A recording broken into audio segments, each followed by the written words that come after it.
गरमी तर इतकी वाढली आहे ना, तर काय बोलायलाच नको. पाणी पिऊन पिऊनच पोट भरून जाते आणि जेवायची तर काही इच्छाच राहत नाही आहे. आणि मी स्वयंपाकसुद्धा केलेला नव्हता. 12 वाजले होते तरी. असं वाटत होतं करायलाही नको आणि खायलाही नको. पण असं म्हणून थोडं चालणार आहे म्हटलं चला घ्या स्वयंपाक करून. म्हणूनच मग आज थोडासाच खिचडी भात बनवला होता.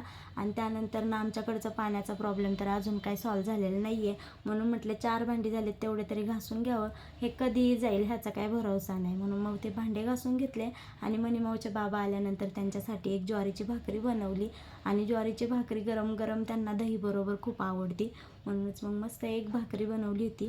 आणि जेवणामध्ये आज ज्वारीची भाकरी, दही, शेंगदाण्याची चटणी आणि मी मस्त असा खिचडी भात खाल्ला होता. आणि त्यानंतरनं मला 2 दिवसापासून ताकवडी बनवायची होती, पण माझ्याकडं फूड कलर नव्हता म्हणून माझ्याकडनं राहिलं होतं. आणायला जायचं आळस, बाकी काय नाही. त्यानंतर मनीमाऊच्या बाबांना आणून द्यायला सांगितलं मी फूड कलर, मग त्यांनी मला आणून दिला. आणि मस्त अशी ताकवडी बनवली. तर ताकवडीचा व्हिडिओ उद्या येईल, नक्की बघा. तर आजचा ब्लॉग इथंच थांबवते. धन्यवाद, बाय.